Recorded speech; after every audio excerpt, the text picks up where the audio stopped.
The following presentation was recorded from a previous live event. So if you hear the presenters mention the chat box or asking for questions, this obviously won't apply for today. However, we felt that this content was important enough to share again.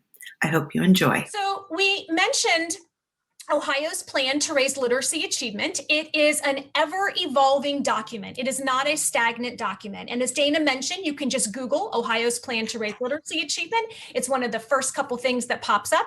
Click on that, read it. It's about a 50-page document. There are some appendices, but it really relates the vision that we have for all of Ohio's children across the state, not just for the children of Columbus or Cincinnati or Cleveland, but across our great state, our vision that we have. And so to achieve this vision of making sure that all children have the opportunity to grow their language and literacy skills, Ohio is using a very simple, seemingly simple framework called the Simple View of Reading to drive all literacy content, conversation, development, and organization of resources to support the state's comprehensive plan. We want to ensure that all learners are represented and supported through the language and literacy development continuum. Now that's going to include emergent, early, conventional, all the way up through the adolescent years. So our plan really is a birth to grade 12 plan. We want to ensure that we provide specific recommendations for learners having difficulty that are reading and writing. We want to enhance the partnerships among general education, special education, teachers of English language learners, so that all people have a voice in this process. And of course, we are enhancing the state's infrastructure as we speak so that all districts and schools are able to implement these practices. And we look at what we're doing from the state level, the regional level, the district level, all the way down to the classroom level. And so please remember that this plan is encompassing all learners. So when we look at our objectives for today, and we are only here for a very, very short amount of time, so we have lots and lots to talk about, but we're going to help to define the science of reading. You probably see and hear a lot about the science of reading, and it's almost like it gets lost in the chatter and it becomes a buzzword. But we want to talk to you about what exactly the science of reading is. And we also want to dispel some of the myths that are surrounding the science of reading. So then that leads us to the theoretical models that underpin reading development. And finally, we're going to weave throughout the session some implications for instruction to ensure that your learners, English learners, become fully literate in English and learn to speak and understand the language. So let's first start by defining the science of reading. And I'm just kind of curious as to where all of you are. So I'm going to bring up this poll question. And I want you to just kind of rate yourself where you are on this journey of scientific-based reading practices. Have you never heard of the science of reading, which is okay? You keep hearing about it, but you really don't know what it means. You've got some familiarity because maybe you've read a few articles and explored this journey on by yourself. Maybe you've had some training in some specific professional development platforms. And maybe you've gone through so much training that you could lead this session on your own without the help of me. So I'm going to go ahead and launch the poll. You should see it pop up in a window. If for some reason you don't see it, go ahead and just type your answer in the chat box. And don't, there's no pressure, no stress in this because polls are completely anonymous. Yeah, maybe you fit into a couple categories, or maybe you're about halfway through. We get that a lot, Katie. We should put a multiple choice.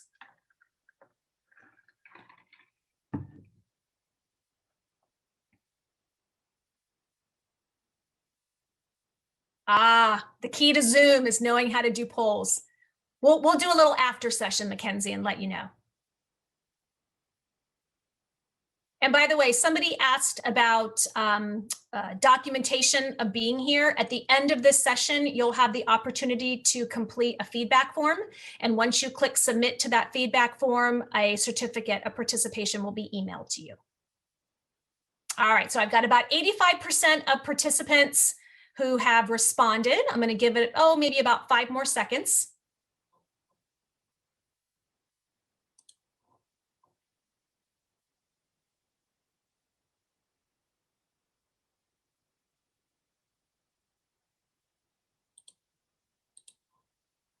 All right, so I'm going to go ahead and end the polling and share the results. So yeah, it's kind of what I expected, and this is typically what we see.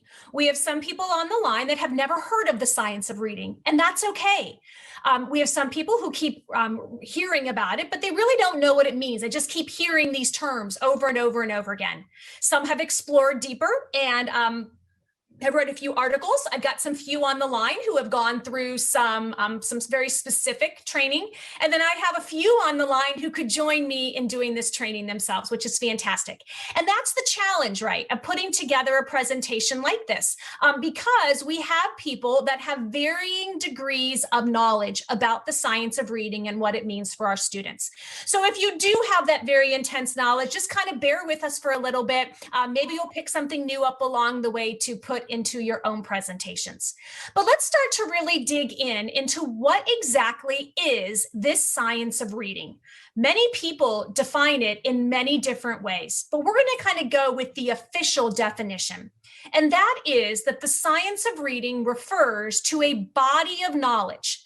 It's not a program. It's not individual practices, okay?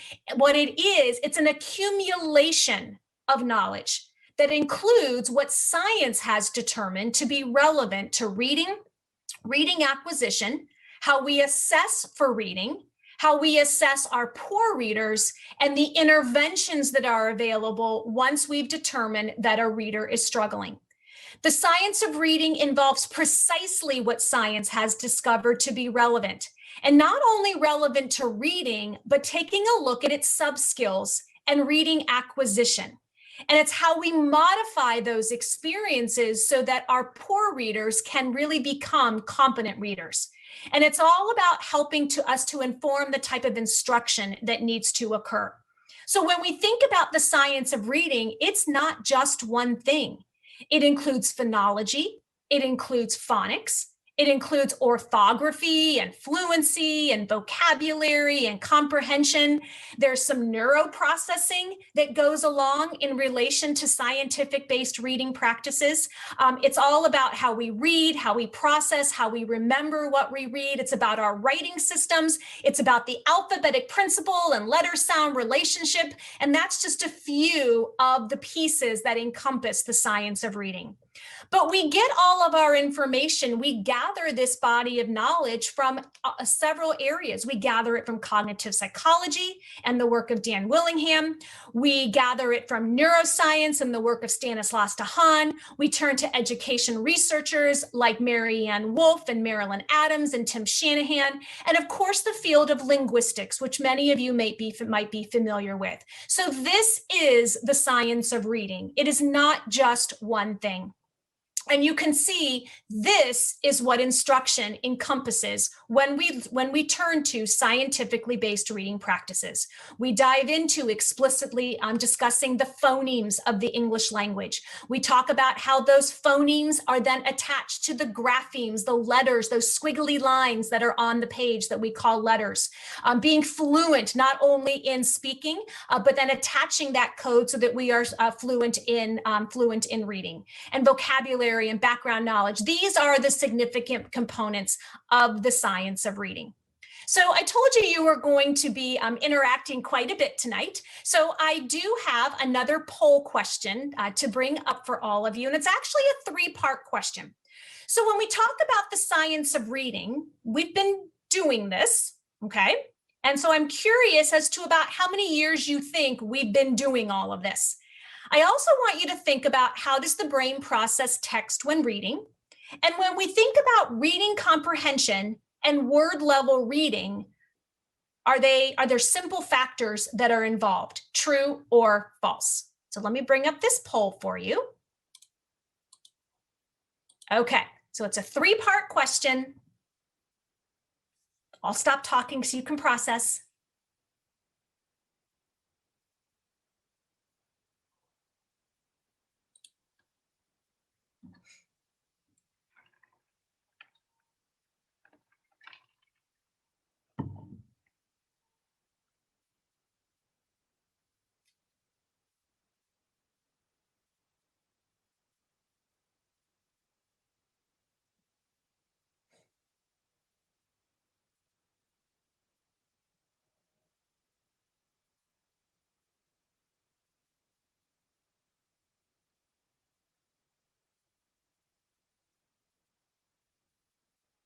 So I've got about 72% of you have responded.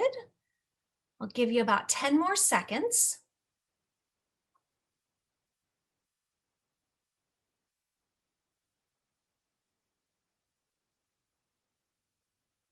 Okay, let's see how we did.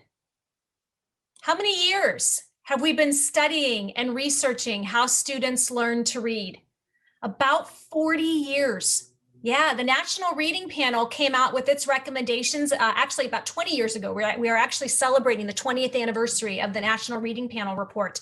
So they came out with that report 20 years ago, but then they backtracked even further to accumulate the research that they used to develop the report. So we've been at this for about 40 years now. And so we think we're just now starting to crack the surface and really getting this understanding out there about it is a science of how our brains learn to read. And it's really remarkable how our brains learn to read. And we'll be talking more about that as we go through these next several sessions. How does the brain process text when reading? The brain actually processes text letter by letter. Now, it might seem as if it's processing whole words because we are proficient readers.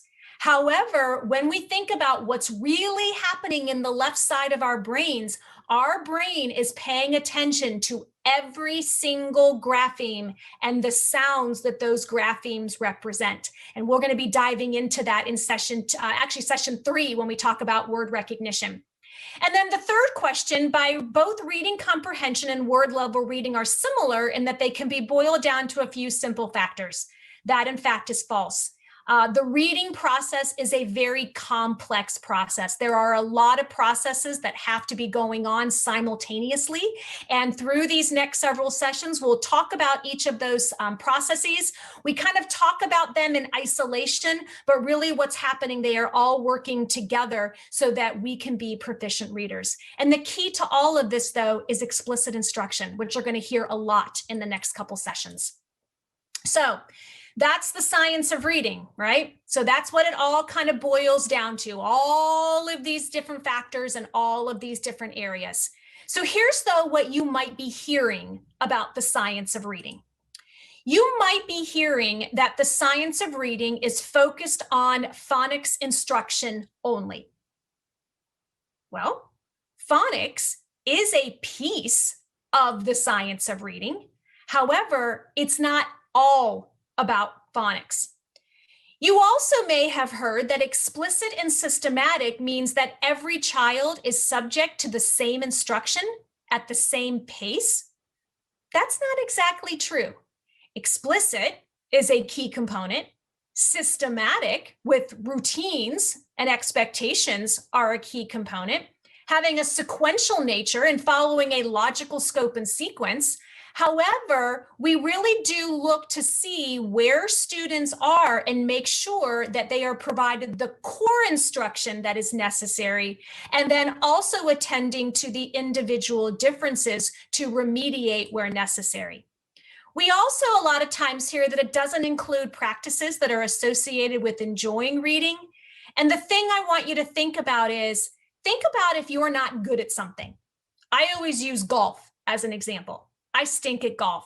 My husband loves golf. He wants me to go play golf with him, and I really stink at it.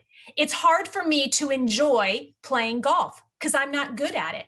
So think about enjoying reading. If you're not a good reader, if you can't read the words on the page or you can't understand the words on the page, you're not going to enjoy reading it. And so when we think about this phonics only approach, we go back to what's called the simple view of reading, which we'll talk about in just a little bit. Phonics is a piece of good instruction. It is not all the instruction. Explicit and systematic. Explicit instruction in decoding and phonemic awareness and vocabulary and language structure. That's a hallmark of components of all the successful studies with English learners.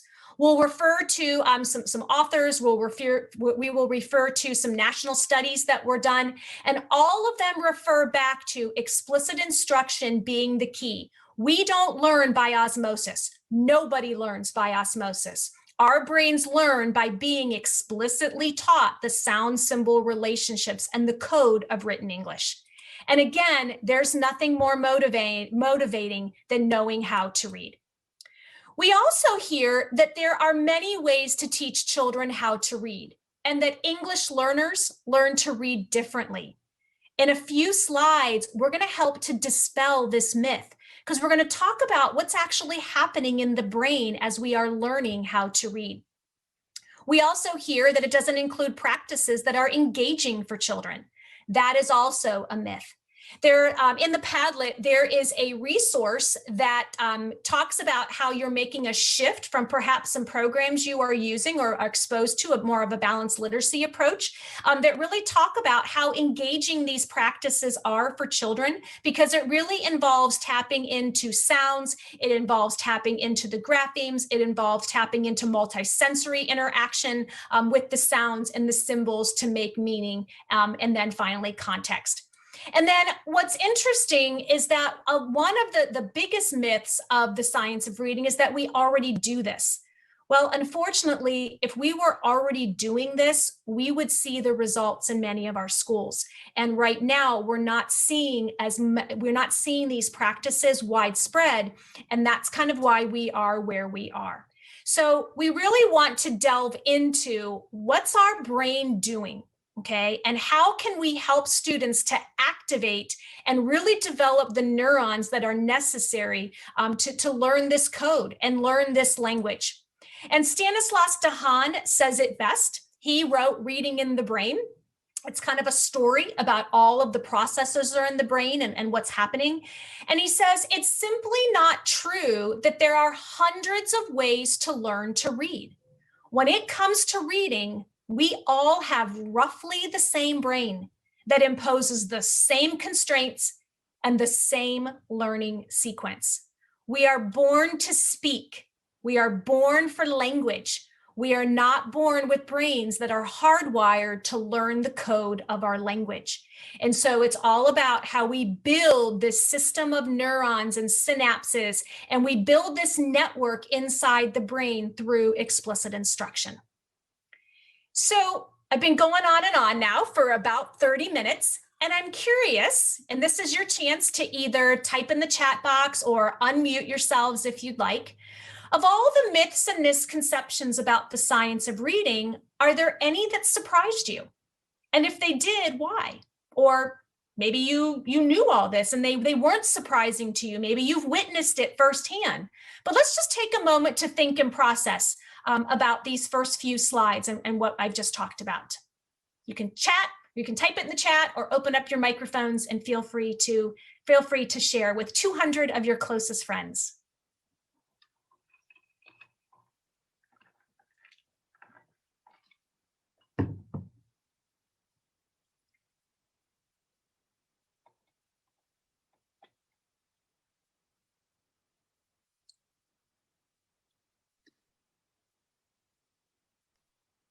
I think it's interesting that we often think we need to approach learners in such different ways, especially our English learners. But when it comes down to it, we all learn how to read in that same sequential way. I think that's really powerful. Yeah. There are not many ways to teach children how to read because I work with students with disabilities. Yeah.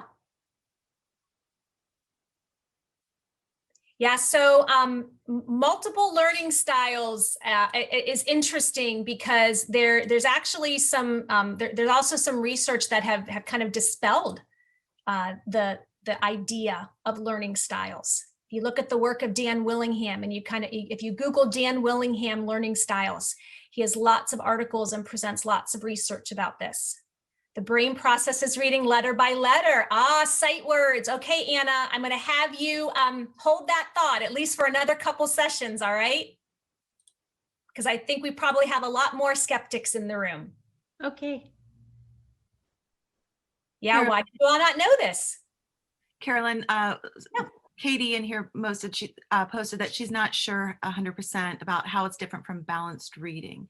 Do you want to address that? Yeah, so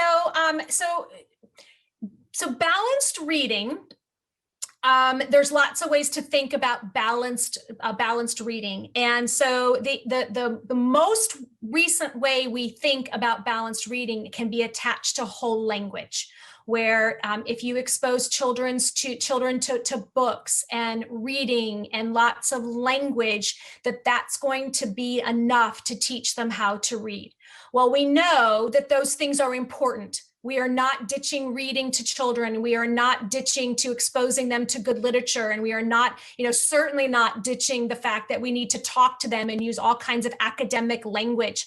But what we do need to think about is the fact that that code, those words that are on the page, have to be explicitly taught. We don't acquire all of that. And that's, we acquire it through being taught what all of those sounds and symbols are making. And so that's where that disconnect between balanced literacy and the simple view of reading comes into play, because it's really not when we look at the simple view of reading in a little bit, it's not going to be a balance. Both components are necessary. Neither on its own is sufficient. However, depending on grade level, we're going to place more emphasis on certain areas of, we call the 5 components of reading. Okay. Yeah. How the research of learning to read is the same in languages other than English. Yeah. Teresa, we're going to talk about that in just a little bit. I found that fascinating too. All right. I was kind of scrolling through as you were typing. Yeah, and so here's the thing, right, Donna? A lot of us don't even remember how we were taught to read. We just seem to, all of a sudden, it just happened, right? Our brains kind of don't go back that far. Maybe though, if you were a struggling reader, you remember the angst and the heartache that you felt not being able to do what everybody else in your class was doing. And so you're right. I don't remember anyone ever teaching me how to read. I just all of a sudden knew how to do it, right? And that's what's interesting, is that somebody along the line taught me how to do it. Or maybe I was one of the lucky ones that did pick it up. But we've got lots of students that aren't part of that lucky one that knows how to do it. Okay. All right, so let's talk about this brain. And I want to go back to the learning to read in your L1 is the same as your L2. And there's some truth, but there's also a caveat to that. The truth is that learning to read in your L2 is basically the same as learning to read in L1. And that basically is a key point. The brain is the brain, okay? So if we think about our fist as being the brain, we've got our brain here. This is the left side of my brain. I have my brain's letter box back here in that occipital lobe. That's that visual word form area. I have a processing system here that processes the sounds of speech and helps to then connect to the letters that are on the page. And then I have a processing system here that helps with the meaning and the context. But when we think about the brain and how the brain is structured, that's the brain. And as we teach students to recognize the sounds of the language that they are speaking and then learning to read in, and we teach them the sound symbol relationship of the language that they're learning to speak and read in, that creates further activation. That's the part of the brain that we really want to light up. Now, it's basically the same, and here's the caveat. Our English language learners need to have some additional instruction about the language supports of the language that they're learning. So they require additional supporting brain regions during learning because they don't have an already present system of the phonology of the language and the semantic, the meaning piece of the language. So yes, we are teaching them the language. Okay, we're helping them with the meaning and the vocabulary and the language structures, but we're also helping to connect those sound symbol relationship, because that's important in actually learning the code piece of English. Now, my partner in crime, Michelle Elia, she did a fantastic session at our Literacy Academy a few years back. Actually, I think it was just last year. It's hard to believe that was a year ago in February. But she did a fantastic session at the Literacy Academy about the reading brain. And she taps into all of these processors, and she taps into the fact that the brain is the brain. And this is what we have. And this is the type of instruction that helps to activate it. And some students need more instruction to activate particular parts of the brain. And that is linked in your Padlet. So you don't have to furiously try and write down this YouTube link. That is linked in the Padlet for you to kind of explore that a little bit further. But here's what we know. And if you are familiar with the work of Claude Goldenberg, he's done some really nice webinars over the past few years for us. And so we've really learned a lot through his work and through his research. He found that, and as he studied all of the accumulated research, he tells us that the foundation for learning to read is the same in L1 and L2. And foundation, we really mean that word recognition kind of basis. However, they're not identical. Our English learners really do require some additional language supports, and these additional language supports help to bind orthography to the phonology and the meaning. And I think as I was scrolling through, I thought somebody say, gosh, my kids really have a hard time with nonsense words. I'll bet they do, because there's nothing to bind the phonology and the orthography. Nonsense words are nonsense words, right? They don't mean anything. And so we're teaching them the code, and nonsense words might be difficult, but that's still a way. And really in the use of nonsense words are really used to assess whether or not they've mastered the code. It doesn't tell us anything about the meaning and meaning in the context. That's the purpose of a nonsense word through Acadience or Ames Web or something like that. But yeah, they may struggle with that, but they also need that explicit instruction to help them with that sound symbol relationship. So I talked about this idea of balanced literacy and this truth about teaching our English language learners. Really what it all boils down to is a good foundation in core instruction. And as we talk through this series, we're going to talk about the 5 components of reading. We're going to talk about phonemic awareness, phonics, fluency, vocabulary, and comprehension, and then what it means to our English language learners. So we have to teach those 5 components of reading, and we have to provide that additional support in language. Okay. Yeah. So that sometimes they try to make them real words. And that is a key that there's a misunderstanding in the code. Okay, because when you tell them, you need to make sure that you are reading these sound symbol relationship, letter by letter, sound by sound. If they've had if they haven't had as intense instruction in the code, then they're going to find those nonsense words to be particularly difficult, because it is all about learning that code. We're going to talk a little bit more later about this graphic that I have in front of you. This is what we refer to as the changing emphasis of the big ideas of reading. Here's where this idea of this isn't a balanced approach really is solidified. Because if you notice, from kindergarten all the way to 5th grade, we are still teaching the components. However, the purple areas are where the components are emphasized. So we're building this strong foundation in phonemic awareness and phonics in kindergarten through about the middle of 1st grade. We can move into advanced phonics and multisyllabic words, while also then connecting this to text. We'll talk about some decodable text as we get into session 3. However, all through this process, though, we are still teaching vocabulary and comprehension through speaking and listening, through listening, reading, and writing.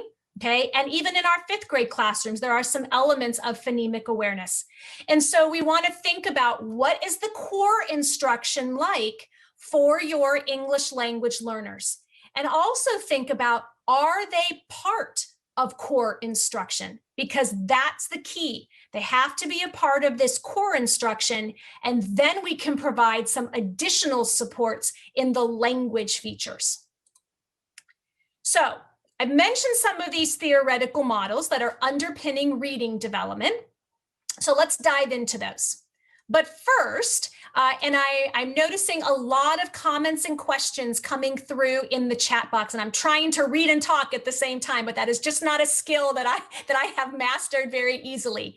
So if anybody has a burning comment or question that they'd like to share, either in the chat box or open up your microphone, we can spend just a few minutes kind of talking about that and addressing that. And I do have a few people on the line that can help me with that too. I know I have Dana's on the line and Kelly Perrin's on the line. We've got lots of people to support this conversation and support you in your language journey.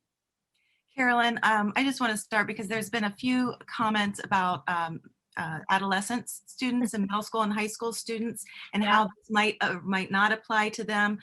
There's a concern of, where do we start with those students? And I know that that's coming in the sessions to come, but if you want to just address that now briefly, knowing you're going into detail later. Yep. And that was, I knew that question was coming, and that was the one that I was trying to prepare the best that I could for.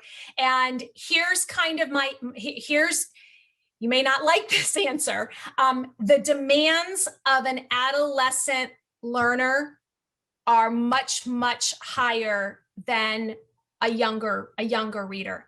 And so with our adolescent readers who are trying to catch up to not only the code and the language, they're really going to need even double and triple the supports. They still have to be in our core classrooms. They have to be able to be participating and listening and hearing and interacting with the language of their content and the demand of their content.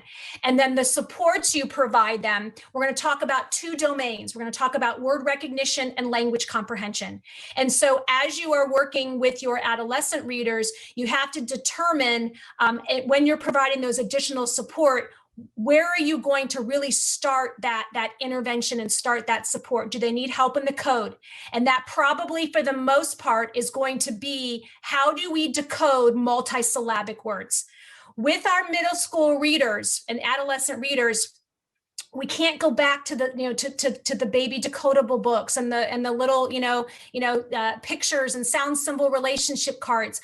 We have to be very, very strategic in helping them to break down a multisyllabic word by teaching them how to recognize syllable types, teaching them to recognize a consonant, vowel, consonant syllable, and where the vowel in the middle is going to be a short vowel.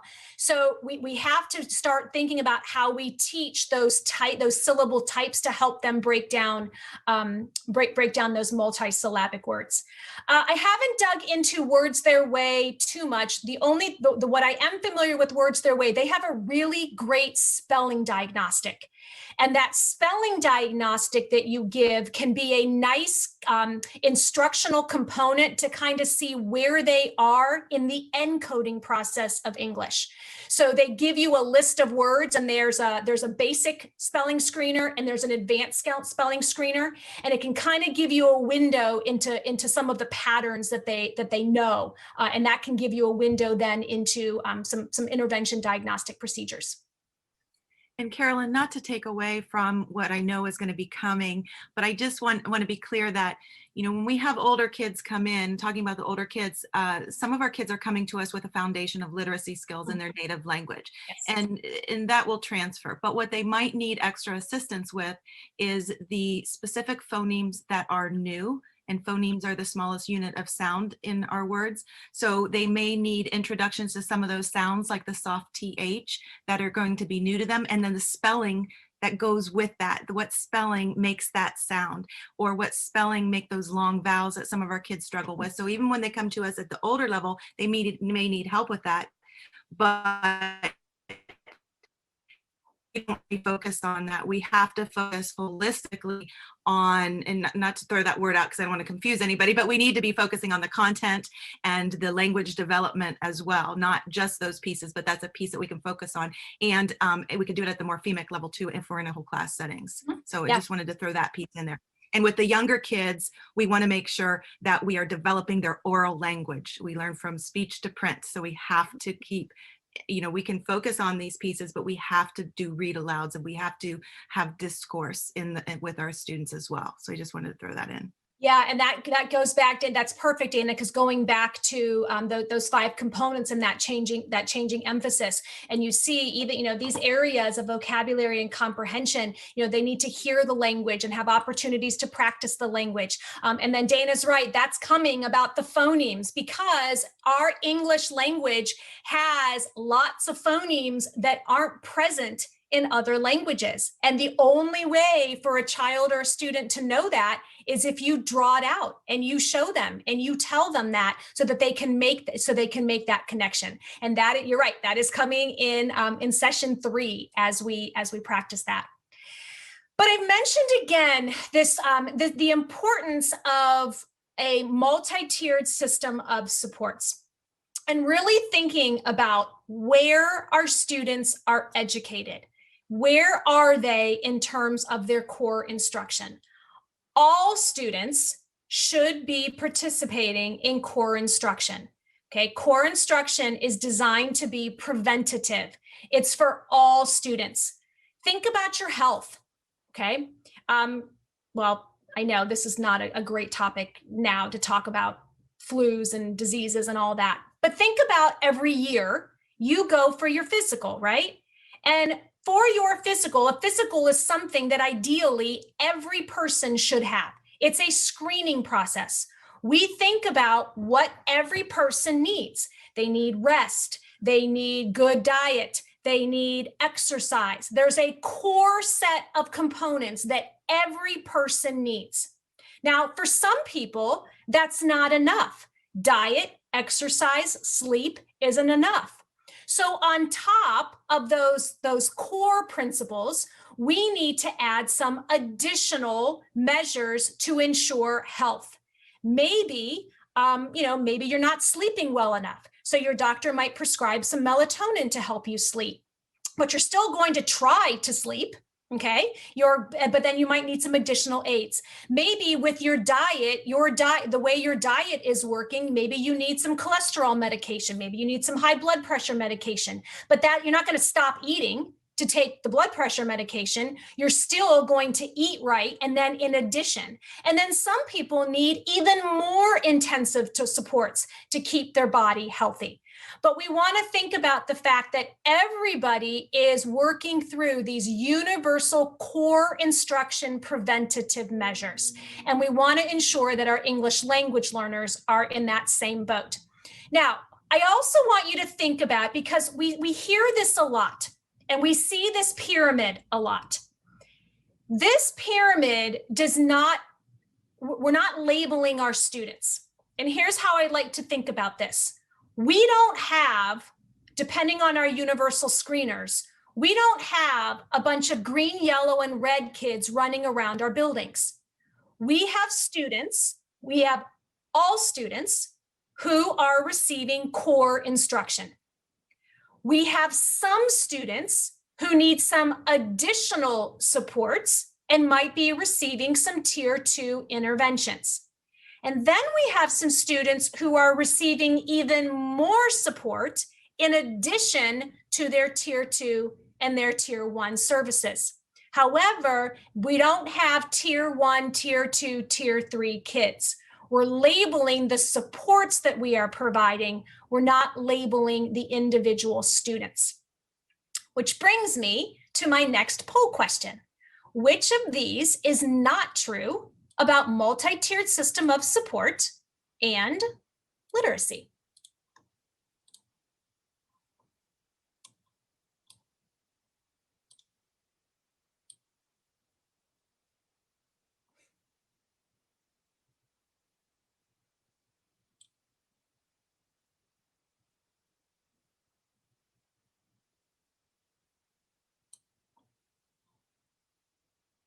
And yes, Stephen, I just saw your comment and I'm so glad you asked it.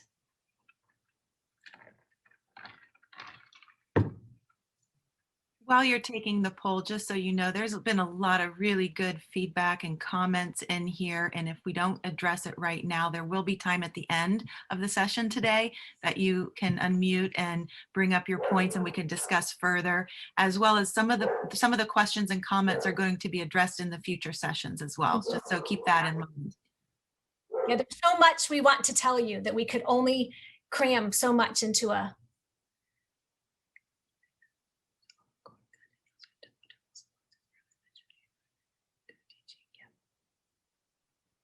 And Marissa, you have a great question that I know a lot of Ohio educators are really struggling with, and I think we'll save room to talk about that for sure Yeah. too.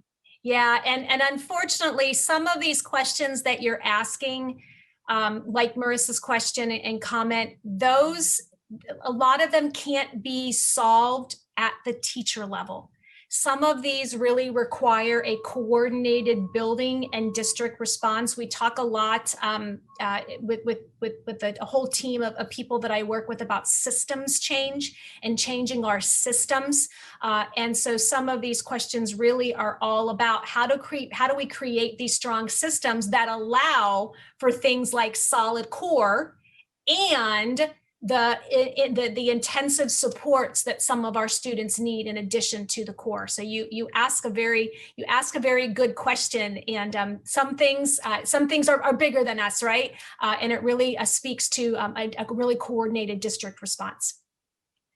And also this, what I'm doing while I'm reading these chats, it's hard to keep up, but while I'm reading these, I'm kind of taking mental notes and paper pencil notes too for future topics that Ohio TESOL can address further and go into a deeper level with our membership as well. So we'll be taking note of everything and being tracking all the comments. Yeah, I'm glad you're doing that, because like I said, I've yet to master the talk and read as I'm scrolling through Zoom. All right, so let's go ahead and end the polling, and let's share the results on which of these is not true about multi-tiered system of support and literacy. So the one that is not true is that students can miss components of core instruction. And I know that's hard, and I know many times that is out of your hands. However, I want you to really think about what the work of Claude Goldenberg is telling us is that foundation matters, that core instruction matters. And then we have those additional supports that we can offer. And it's not just our English language learners. All children should be part of core instruction and should not be pooled for other services during core instruction. And to Marissa's point, that's why it takes a systemic response to developing a building-wide system, which many times is out of your hands. You're charged with educating your students, and you're given a set of parameters to do that. But we really want to ensure that our learners, all learners, are not pulled from that core instruction, because it's really about building this tier of support. And so I shared one version of the pyramid. Here's another version of the pyramid. And what I really like about this one is it's stacking these layers on top of each other. Everybody is getting that core. Some are getting some targeted instruction. Some are getting some more intensive instruction. And here's just another way to take a look at it. But you've seen some graphics for the simple view of reading as we've gone through here. And some of you are familiar with this. Others of you may not be, and that's okay. Simple view of reading is our theoretical framework. It is the theoretical framework that we base all of our work in. The simple view of reading really, though, is not so simple. It looks simple, but it's not. Basically, what it tells us is reading comprehension, you can see on the right-hand side, is the product of two domains. It's the product of word recognition and language comprehension. Both domains are necessary. Neither on its own is sufficient. You have to be able to read the words on the page, and you have to be able to understand those words. That's how you achieve reading comprehension. Think about students who can't read any of the words on the page. Yet if you would read something to them, they're pretty good, right? However, they're not considered to be a proficient reader, because they're missing that word recognition piece. Same holds true. You might have students who have cracked the code, who can read every single word on the page, but they don't know what they're reading. That's not a proficient either. And I know I'm a literacy expert, and I'm not much of a math expert. However, I do know that 0.5 times 0.5 doesn't equal 1, it equals 0.25. So even if you have a little bit of something, okay, and a little bit of language comprehension, you still don't have that complete package. You need to have strong word recognition skills and strong language comprehension skills in order to be a proficient reader. So how do we plan for our instruction? Well, we need to think about those general language comprehension skills. We need to think about the fact that the goal of reading is to make meaning. But in order to make meaning, you have to have these language comprehension skills, and you have to be able to accurately identify and fluently the words in the words in the print. And reading comprehension, again, it's the product of language comprehension. And we get this work from Joe Torgerson. And Joe Torgerson did a lot of his research and work with adolescent readers, but then he also has this article where he accumulates some of the research in preventing reading difficulties as well. So when you are planning for your instruction, and here's where we really start to think about, okay, well, what does all this research and what do all these models mean for me? What it means that I have to consider, where are my students in their word recognition skills, and where are they in their language comprehension skills, and how do I set their goals so that reading comprehension is attained by all of them. So here's another way to think about the simple view of reading. Remember I said it's not so simple? This really starts to expand it. And we really do thank Dr. Anita Archer for this, because she really helps to deconstruct what each of these domains is. So if we think about language comprehension, it's not about just listening to the language and understanding what somebody is saying. It's about, do you have academic language skills? Do you have background knowledge? Do you have academic vocabulary? Do you have topic-specific background knowledge? Now, maybe you know a little bit about a couple different things, but do you know some things about a lot of different things, and that you can then learn to read more to learn more? Do you have formal communication structure? Yeah, everybody has the way they communicate, and that discourse of, how you speak with your principal and how you speak with the colleague next door versus how you speak to your significant other or your friends or your children. But in order to have language comprehension, are you aware and are you proficient in formal communication structure? The language of school. Everybody has the language that we're loved in, that language of home, and that is critical to who we are as individuals. What the purpose of school is, though, is to ensure that students understand the language of school. It's the language of commerce. It's the language of law. It's the language that the world revolves around in. And Dr. Julie Washington is the perfect example to talk about this, and she's going to be speaking at our Literacy Academy. We have to learn the language of school, right? And that's in addition to that language that we are loved in. We have to understand that discourse. We have to understand that language of school. So language comprehension, there's a lot that goes into it. Vocabulary and language play key roles in this. And when our students have strong vocabulary skills in their L2, that's going to impact how well they're going to comprehend the text in their L2. Okay. Yeah, clean your room. They don't understand. I know that's a lost concept, right? Clean to a teenager doesn't mean the same thing that it does to the parent, right? B, I know, I get it. So we want to think about the vocabulary that we're using both orally and the vocabulary that we are introducing to our students, making sure that we are building enough background knowledge with them so they can combine what they know and what they are learning. We want to make sure that we're integrating multiple opportunities to use new vocabulary, have them use those words, have them use them in sentences, have them speak, engage in a conversation, throw out a word and integrate it into your conversation with them. But it's not enough to just know the definition of a word. You really have to be able to use it and know it and own that word. And it has to be multiple opportunities for engagement. It's that ping pong, it's that back and forth, it's that turn and talk. It's that taking turns of hearing the language and then using the language. So let's think about our decoding skills. And I am going to call upon, if she's ready, my partner in crime to help us deconstruct these word recognition skills. Are you there, Michelle? I'm here. I logged in under a different on my other computer. So whenever you get time, make me a co-host, you know. I will do that. Awesome. And then there's a question in here from Melissa that she understands not wanting to miss core classes, but taking middle school out of his art classes, they get upset.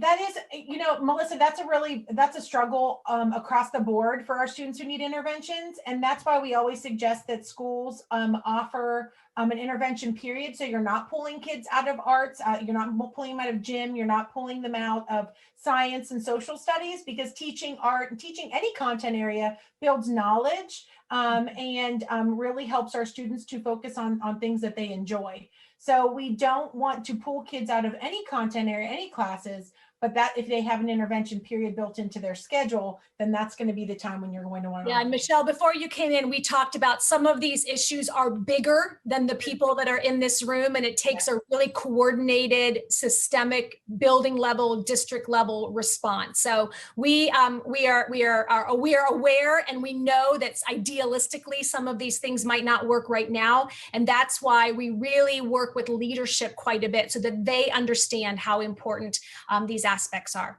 Yeah, and if you come to any of our principal PD, we talk a lot about the importance of an intervention period built into the day. Yeah, because that's a great point, Melissa. Okay, so I'm talking about decoding. I apologize for being late. I was at another training, but I'm glad to be here. So let's talk about the decoding skills on the simple view of reading. So decoding includes what we affectionately refer to as phonics, right? But also includes building blocks to help phonics, which is phonological awareness. And then as our students are learning the sounds, they're able to map the sounds to the print. That's what brings us then phonics, but then they have to be able to do so with accuracy and automaticity. So that's where we have our fluency. And then fluency also includes our ability to read with rate and expression. That doesn't happen though unless our kids can first decode. And we know that one of the biggest areas under the decoding skills that our English learners struggle with is the phonological awareness. But that is also very variable depending on their reading instruction in their L1. So David Kilpatrick just commented on this actually a couple days ago on Spell Talk, which is one of my favorite listservs for the science of reading. And he was sharing some research that found that English learners who've had great reading instruction in their L1, and most of our Spanish speakers in many countries teach great explicit phonics. So if they've had that explicit phonics in their L1, then phonics will be easier for them in English or their L2. But one of the things that will still elude them is the phonology. And so we really need to be willing to focus on that phonology and provide additional supports in phonology for our English learners, because we know that that is something that it could definitely be an issue in learning to decode in English. And then the other challenge, so that phonological awareness, the other challenge though that is going to be for English is because it is, some people say an opaque language. I like to say it's a more complex. It's a deep orthography. So in many languages that have more shallow orthographies, there's that letter sound correspondence that's always the same. Every letter always represents a sound. And the rules are a little simpler, right? But in English, being a more complex and opaque and challenging and deep orthography, we're going to have a lot more rules to learn. And then, yes, Cynthia, what about those students who, Alyssa, what about those students that didn't have any core instruction in their L1? We, again, need to make sure that we provide those interventions in decoding. So what we need to remember is, going back to what I'm sure Carolyn already mentioned earlier, we know that learning to read in any language uses virtually the same regions of the brain, right? So we know that we have to provide that core instruction in decoding to all students, including my English learners, using systematic explicit phonics instruction, systematic explicit phonemic awareness instruction.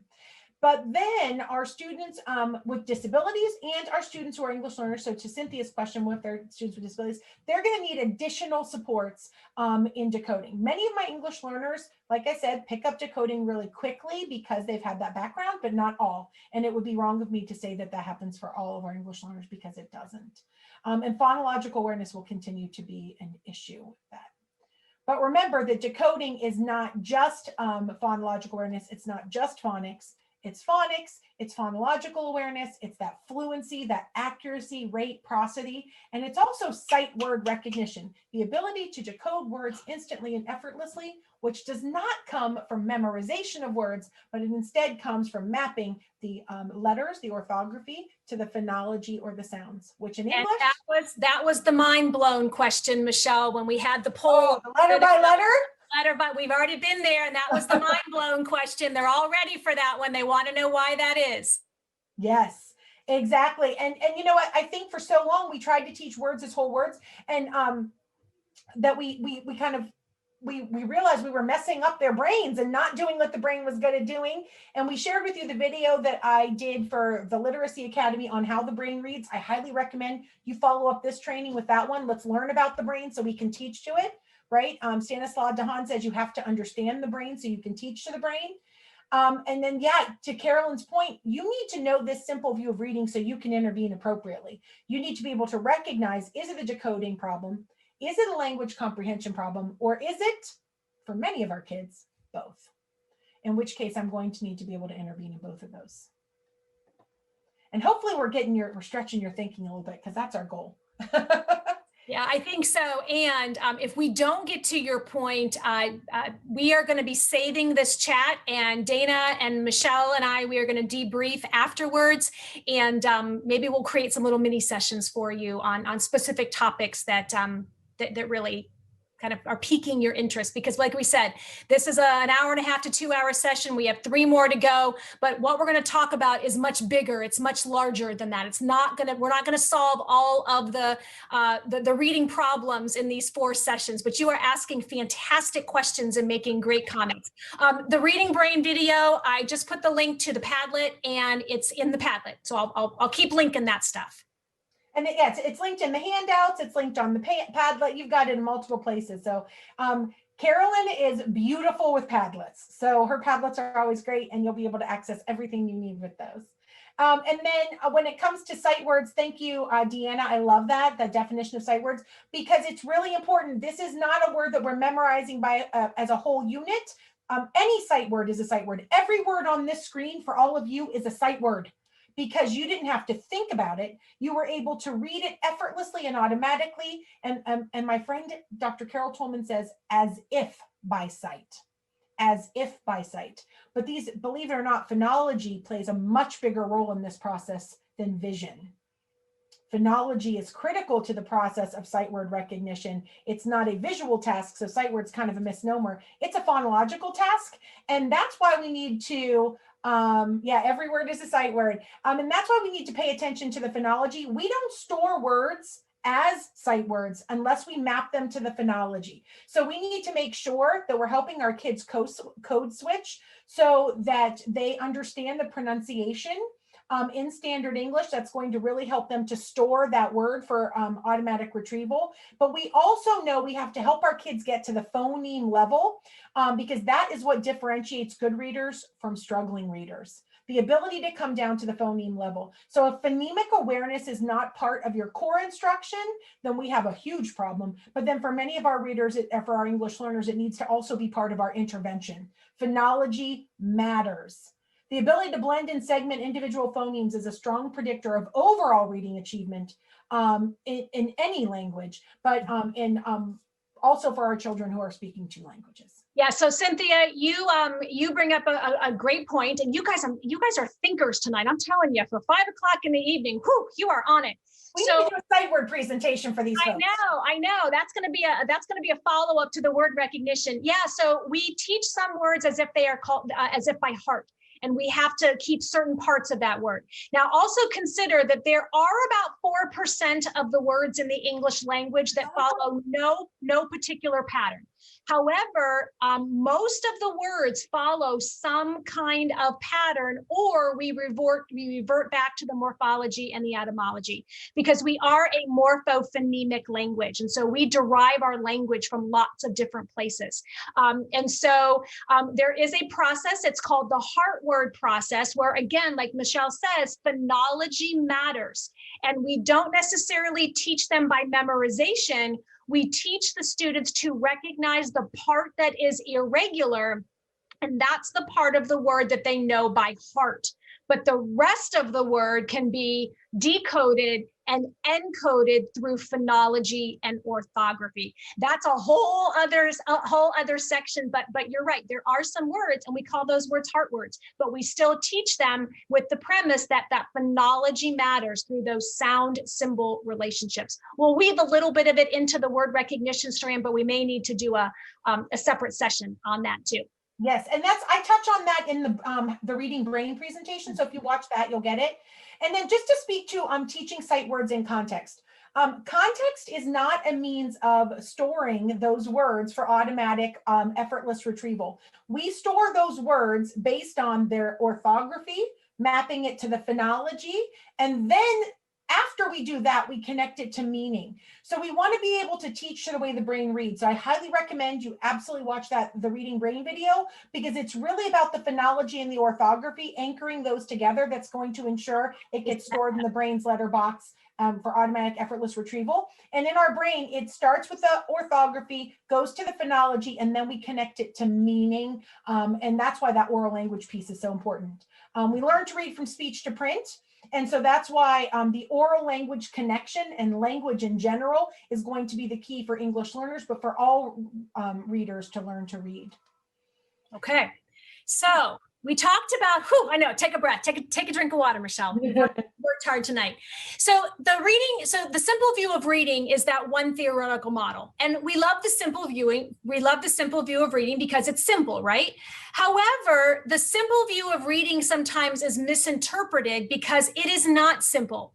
So what Hollis Scarborough did was, after Goff and Tunmer developed the simple view of reading through the accumulation of research that they gathered, Hollis Scarborough took that simple view of reading and she said, you know what, I need to make something that parents can understand where their children are in their reading ability and where they need to go to build the skills that are necessary to be a skilled reader.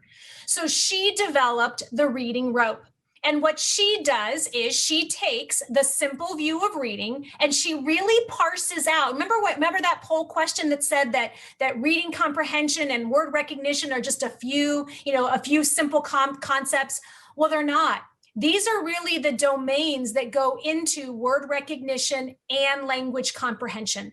So when we think about word recognition, in order to make all words sight words, we have to be able to process words through their sounds and then those little squiggly lines on the page to connect the sounds to those graphemes, those symbols.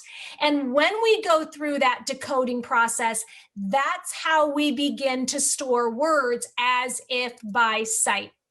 I'm reading these words on the page. All of these words are sight words. But my brain, I was taught at some point how to decode all of those words. And I decoded those words enough times that they are now stored they're stored forever, right? I don't have to struggle to pull the words off the page. And so the simple view of reading and the reading rope can work simultaneously together. This is a great graphic. A lot of teachers use the reading rope graphic. They put it in a plastic sheet protector. They use it during conferences, and they explain to parents, okay, here are some skills that your child is fantastic at. He has great vocabulary, lots of language comprehension. He's been places, you can tell that people talk to him all the time. His language comprehension is sound. However, we are really working on now building up his word recognition skills.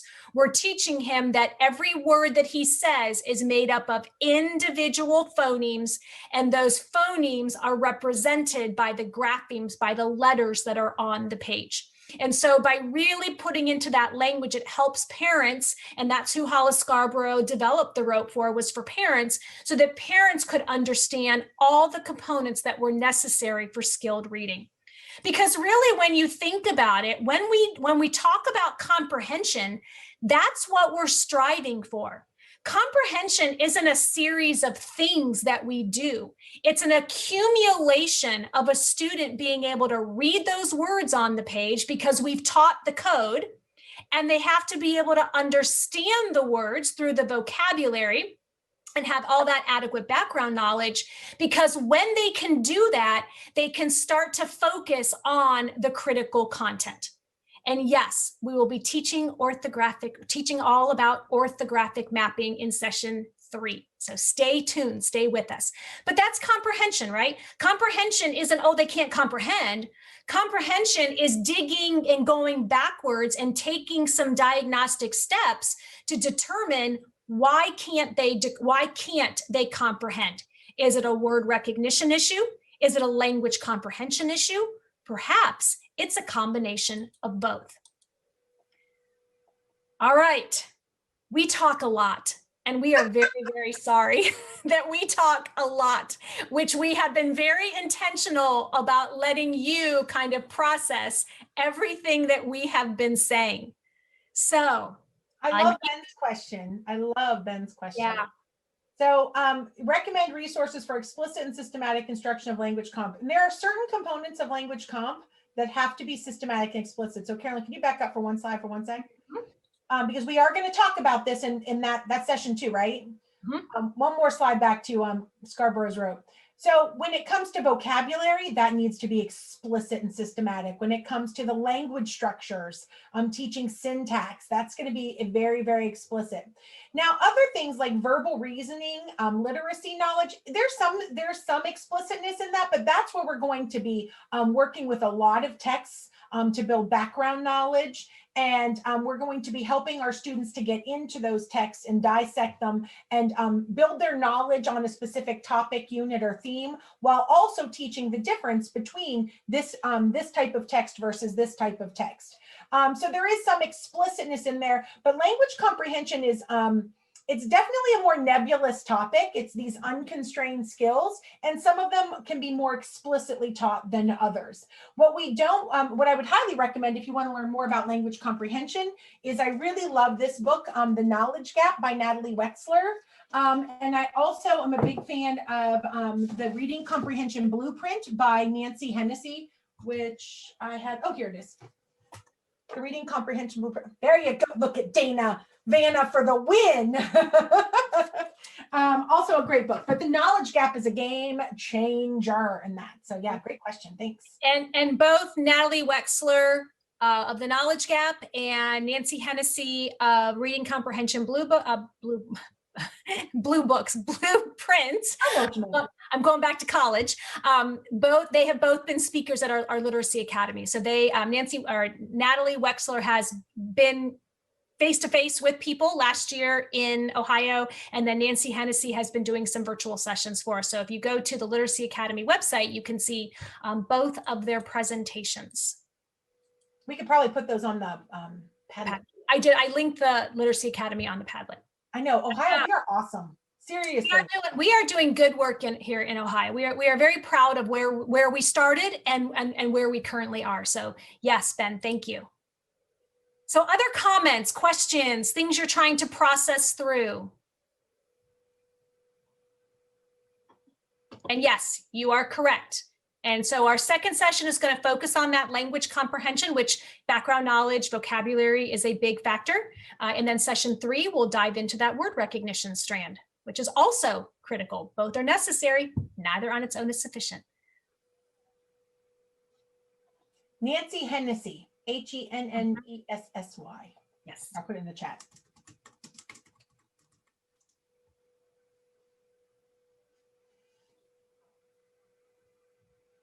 Okay, any questions before we move on? Otherwise, we're moving on. I think we're moving on. So what does this mean, right? So when we think about our English learners, it doesn't really matter how we view them, whether they've had previous well, it does matter. But when we're thinking about this umbrella, and we kind of categorize our English learners according to their previous literacy experiences, perhaps their age, whether they had literacy levels in their L1, whether they have oral language versus word recognition, whether they have similarities or differences between the L1, the L2, especially with the phonemes. Whether we are thinking about all of these things or not, we want to teach through a more linguistic lens. And that's really the key to all of this. The key to all of this is language. Language matters. And teachers who are teaching reading and writing to all students need to understand that it's all about language. And there are layers to our language. And Nancy Hennessy, in the very first Literacy Academy presentation, deconstructs all the layers of language that really have to be taught in order to comprehend. That's what comprehension is. It's about, the words on the page. You can start to read all these words, but you have to have the language. Even when we talk about phonology and we talk about phonemic awareness, you have to have language as the sticky, as the Velcro. It's hard to manipulate the sounds of words that you don't know the meanings of and you've never heard before. And so we want to anchor everything that we do in language. And here's what we know. We want to make sure that there is substantial coverage in those key components of reading. We touched upon them briefly. Normally we bring up a poll question, and I'm not sure why we did that, but we really want to make sure that we're teaching those 5 components. We're teaching phonemic awareness, phonics, fluency, vocabulary, and text comprehension. Because by teaching all of them, that's going to have clear benefits for English language. Now, many people are familiar with the National Reading Panel's report. Even fewer people, though, are familiar with the Developing Literacy in Second Language Learners. This is the report of the National Literacy Panel on Language and Minority Children and Youth. They said the same exact thing, that all learners need explicit instruction in phonemic awareness, phonics, fluency, vocabulary, and text comprehension.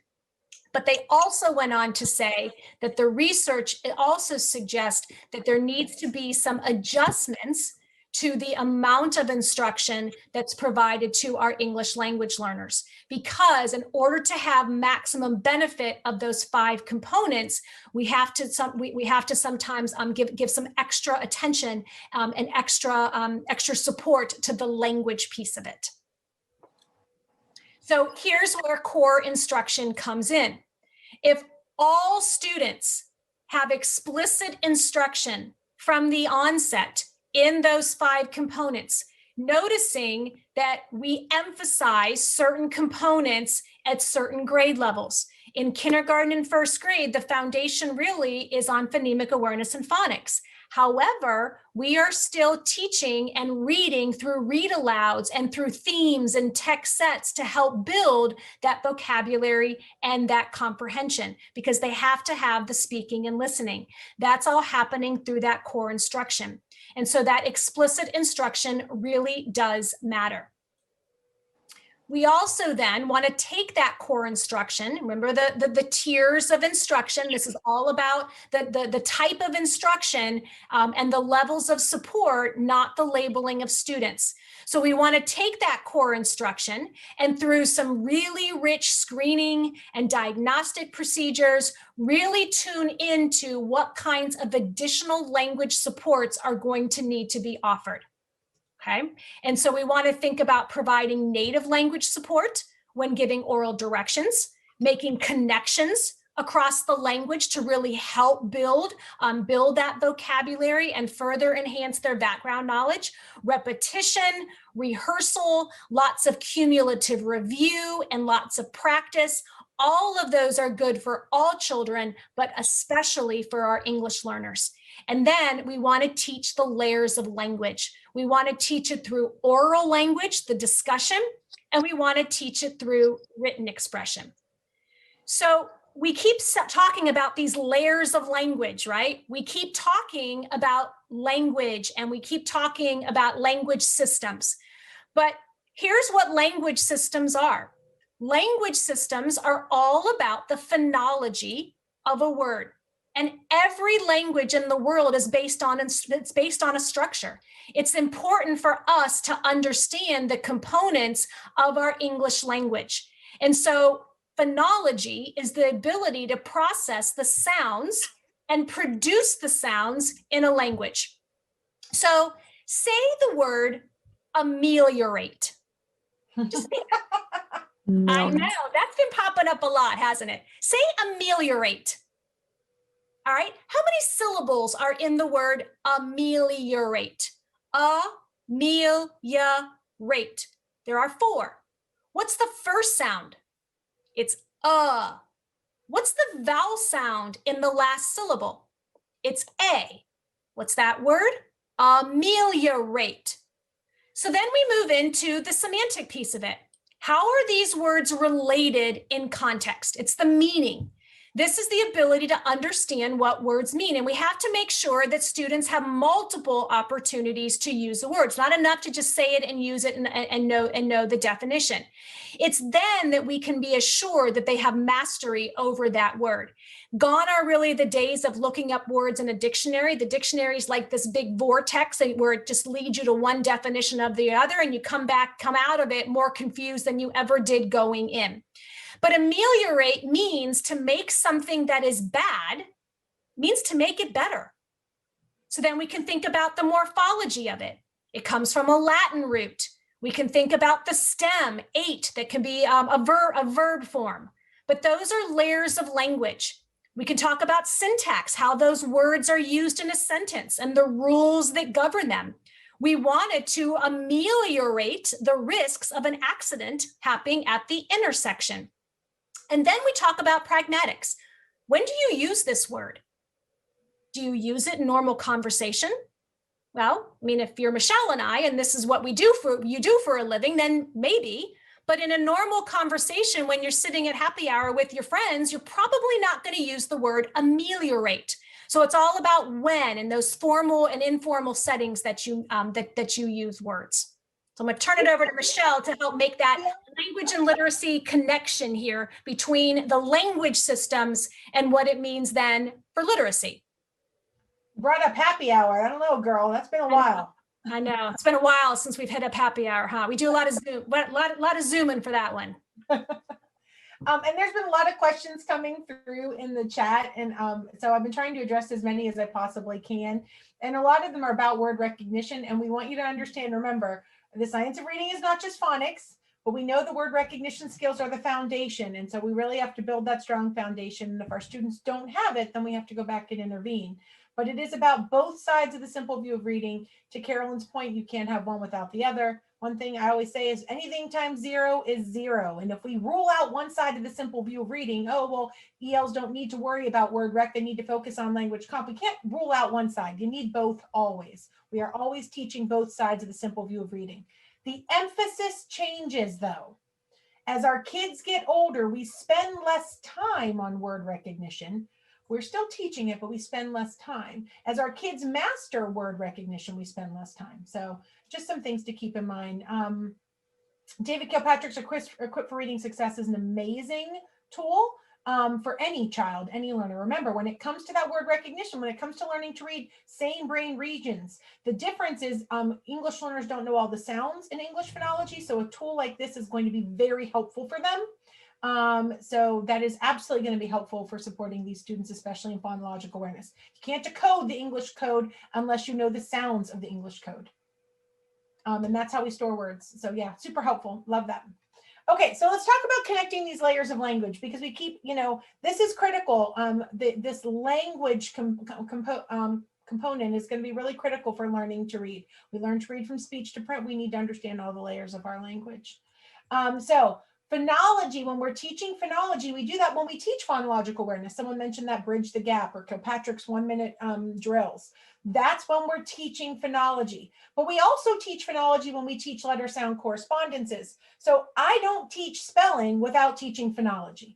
I don't teach students to memorize the spelling of words. Even when I'm working with 8th graders and they have to spell a word, my first question is, what are the sounds in that word? Maybe I'll ask them to take it to the syllable level. Maybe I'll ask them to take it to the morpheme level, but maybe sometimes I ask them to go to the individual phoneme level. You don't spell unless you know the phonology. So phonology is going to be part of our instruction when we teach spelling, when we teach phonological or phonemic awareness. Okay, semantics and morphology. We tend to teach these two together, but we don't have to, because I teach morphology when I teach spelling as well. That's a word rec skill and a language comp skill. Morphology is the new fun term in literacy because it covers both sides of the simple view of reading. When we teach morphology, we're teaching both word recognition and language comprehension. Plus morphology is great because that's how we tie in the cognates, man. So that's going to be helpful too for my English learners.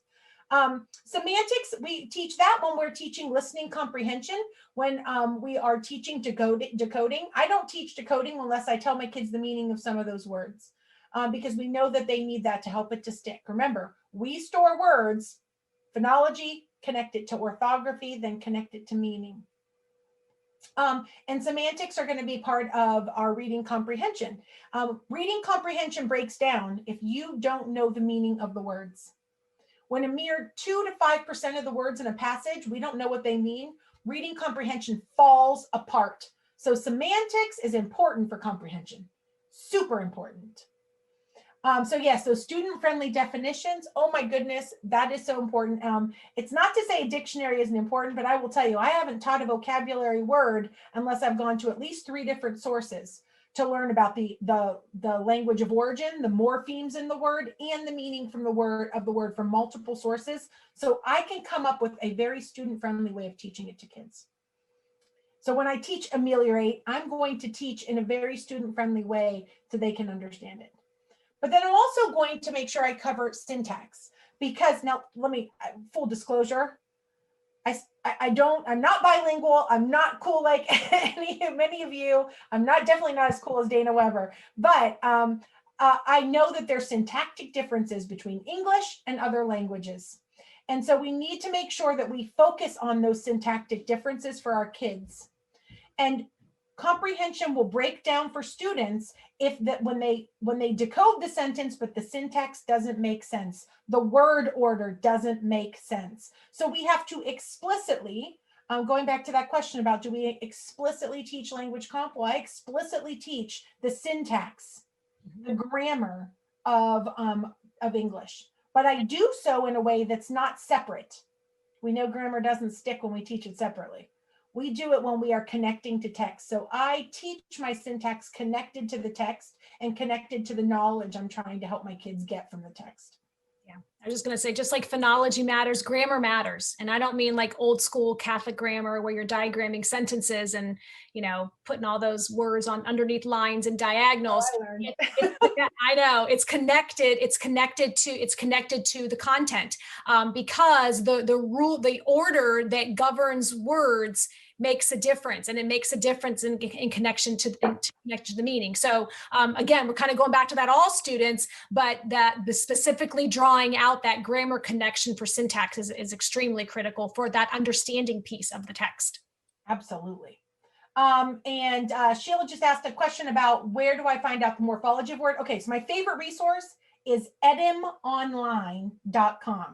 I'm gonna put it in the chat box here for you. ETYM online.com. But I did just buy this book. It's called Word Origins. I know, Carolyn, do not go on Amazon. Do not start buying another book. I cannot support your habit any more than I already have, and you support mine in a bad way too. So we've got to stop buying books on Amazon, but etymonline.com is super awesome. It really does give me the morphemes, but then this book is a nice backup as well. It's called Word Origins, and it's in alphabetical order and gives lots of morphology and etymology. Great resource. So make sure that we are teaching. Let's go. We did phonology, we did semantics, we did morphology, syntax, which is that word order and the grammar, but make sure we connect it to knowledge and content and text. We don't teach it in isolation. If we're just writing sentences and practicing grammar in isolation, it doesn't stick. Connect it to knowledge. Connect it to something you want your kids to learn. So if we're learning about photosynthesis, then we're going to teach compound sentences connected to that topic that we're learning about in science and social studies, connected to the text that we're reading. Okay, last but not least, pragmatics. And that is going to be then that what are the rules that are in written language versus in conversational language, and how are they different? So really specifying to our kids the difference between spoken language versus written language. And sometimes that's going to bring up, we say some really interesting things in English that are not literal, that have some funky translations. And so we need to kind of, make sure that we teach that as well to our kids. Oh, see, Carolyn, you're encouraging this habit of going on Amazon and spending our hard-earned money on more books. I'm an enabler. I'm you sorry. are. I'm I sorry. know another teacher mentioned it in a training I was doing. And of course, I went online and I bought it because I was like, oh, that's so cool. Yeah, do not tell your principals that we told you to go out and buy all of these books. Okay, so those layers of language, and this might be a review, it might be something that you've heard before, but let's kind of put this into context, all right? Let's just kind of do a little brief overview on a couple examples, all right? So when we think about those layers— Let me tell you how to respond first. You're going to unmute your mics to respond, and to do that, press and hold the space bar because we want to hear your voice. So your responses are going to be phonology, semantics, morphology, syntax, or pragmatics. So unmute when she's ready. So on the count of three, I'm going to read the statement, and on the count of three, unmute and say the correct answer. In the word ameliorate, there is the Latin word part melior, which means better. Which layer of language is that? 1, 2, 3. Morphology. You got it. See, you guys are advanced learners, I'm telling you. Morphology. All right. Ameliorate means to lessen or decrease something that is bad. So if we ameliorate the impact of climate change, we will make our environment better. 1, 2, 3. Semantics. Semantics. Nice. Semantics. Nice job. All right. So then the last one, when you combine two sentences, use a conjunction. The new sentence will be, the irrigation system will ameliorate the impact of climate change because it will make our environment better. Syntax. Is syntax. Yep, it's that order. You got it. It's that order. It's that rule governing structure. Carolyn, you and I both must have been typing in sentences with conjunctions at the same time. Oh, and it didn't. And there were two sentences there. It was like weird. So anyways, we must have both been typing at the same time. We need to fix that. When our brains converge, it's a scary thing. Oh, all right.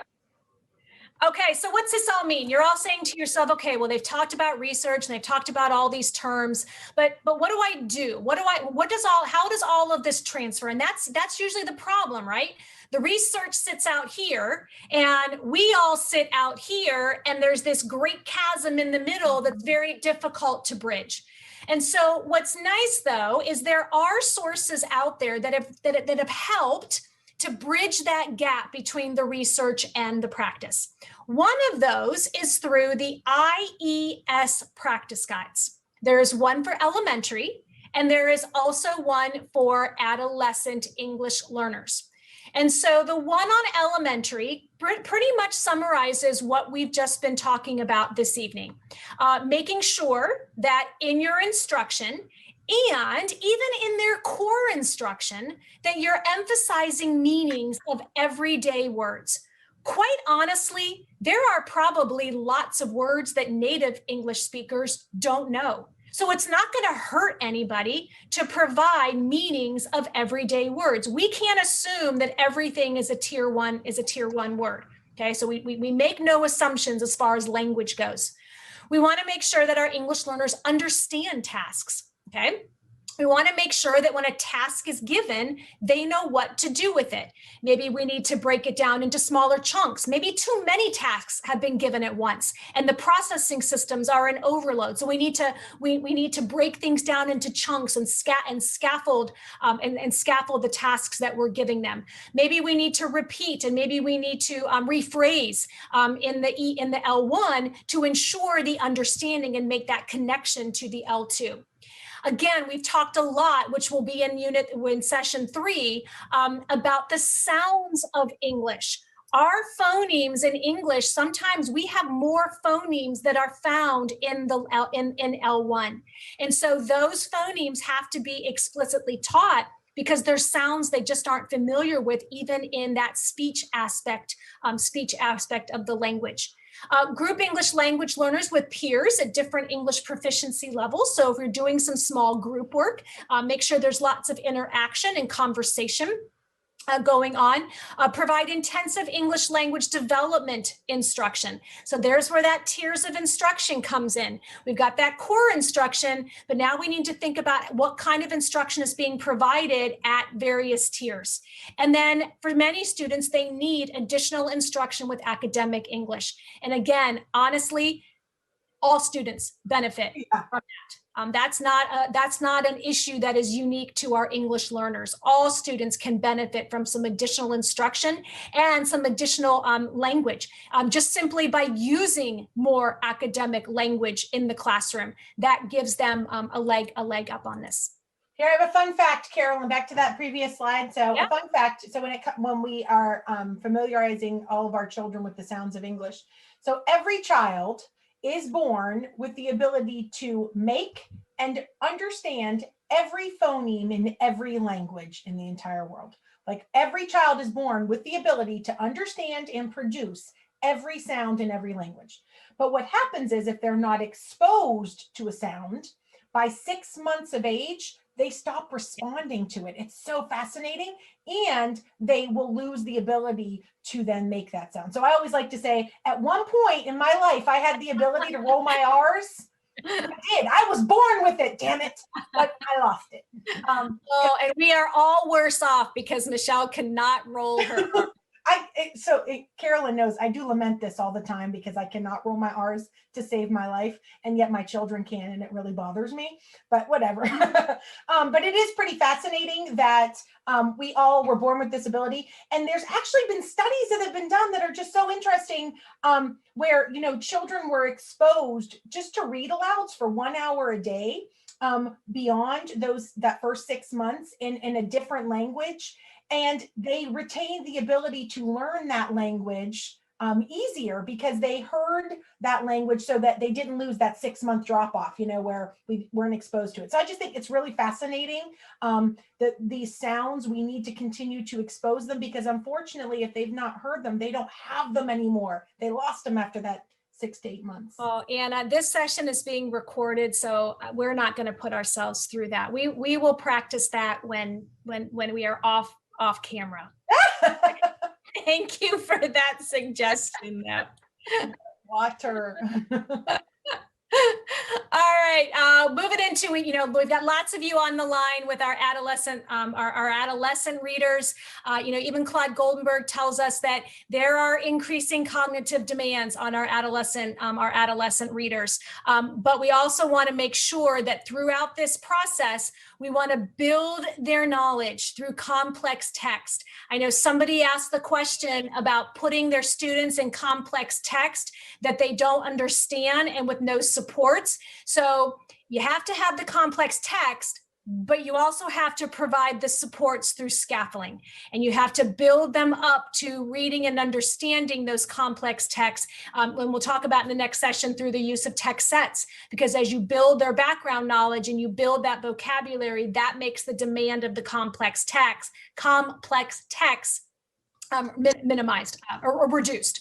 But again, it all goes back to explicit instruction in the writing processes, explicit instruction in the vocabulary.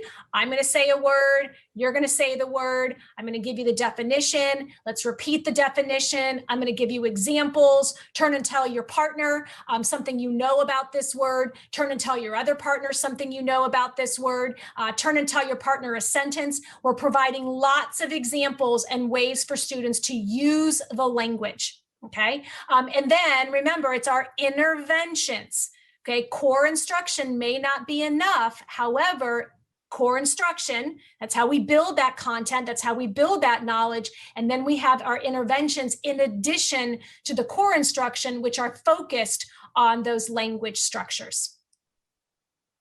And I shared in the chat a link to a PD recording on scaffolding complex text, but we don't want to not expose our kids, but we do have to provide that additional instruction. So yeah, and Anna, read alouds are perfect for all grade levels. Absolutely. So going back to our adolescent readers, there's nothing wrong with reading aloud in class.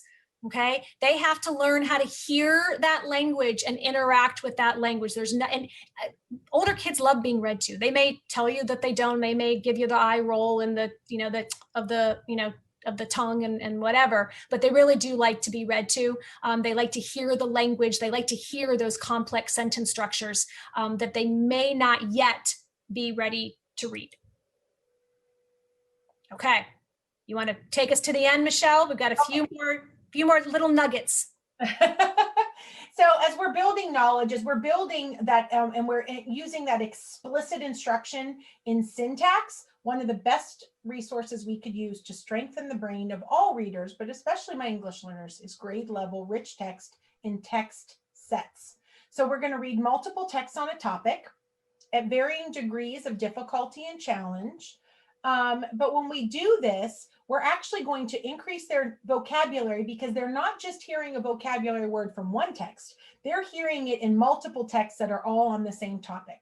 We're going to increase their background knowledge. When we increase background knowledge, even the most complex text becomes easier for our students.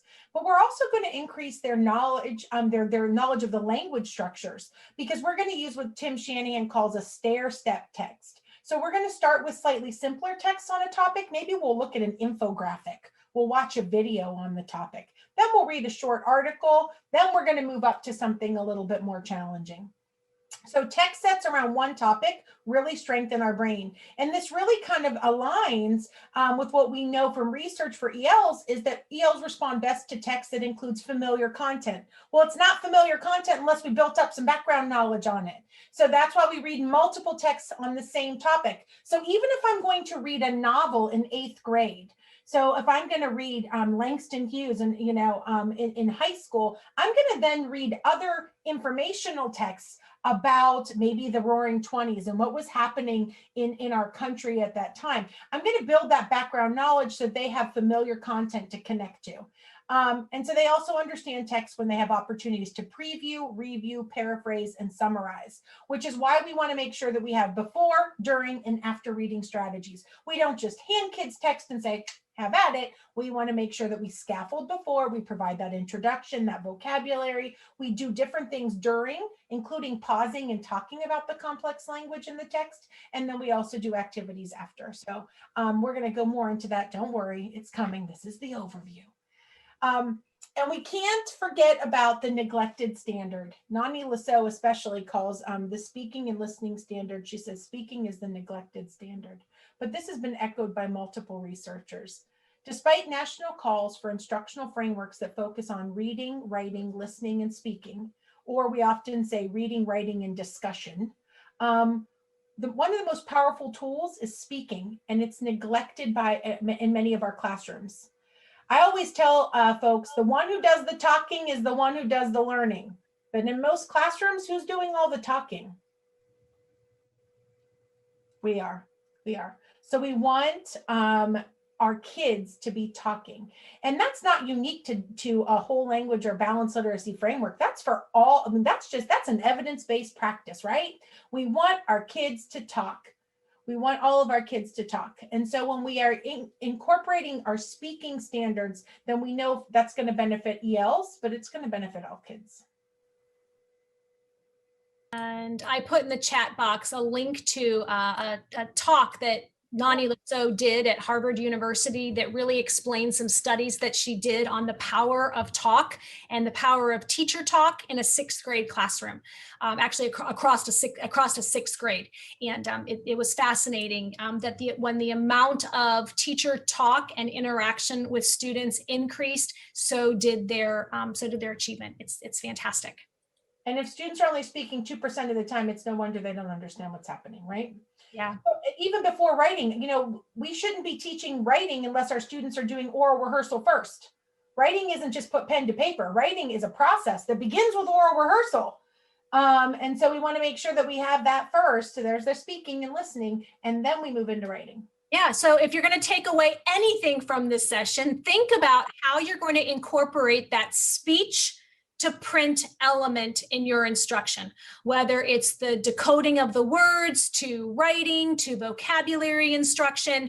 Even as you feed content knowledge, say a piece of content in a sentence, have a student repeat the piece of content. Play a telephone game, have them tell that piece of content to their neighbor. When it comes back to you, then talk about that little piece. But everything that we do needs to revolve around that element of speech to print. But think about too, where all of this fits. Okay, remember this is the overview, and you've asked great questions. We know you want to know more. You've got all kinds of little ins and outs that you want to find out about. But as you're moving into next week's session, I want you to think about a couple things. Think about if during your instruction, do you teach the big five? Are there elements of phonemic awareness? Do you draw attention to the individual sounds that are in words? Do you teach about the graphemes that represent the sounds in the words? And through that, that's how we get decoding. That's that sound symbol relationship. That's where phonics lives. And then that can help with fluency and then eventually comprehension. When we're making the content and the instructions, are we doing it so that it's comprehensible for our students? And if we are strategic in our L1, that's okay. Whatever's going to help our students to make that connection and make the instructions easier to understand. And then also providing those language development instruction and opportunities that directly support reading instruction. So it's about the core, but then what kinds of direct support and targeted support can we provide in those tiers of instruction and intervention? And then also consider, what do my students need? What do they need? What is necessary support for them? Maybe I'm giving them some supports that they don't need. Maybe I'm not giving them enough support in a particular area. And then what's sufficient enough to help them be those independent learners that are going to go out and be really functioning in their core classrooms. So think about the kinds of supports that you can provide and that you are currently providing that really help that instruction.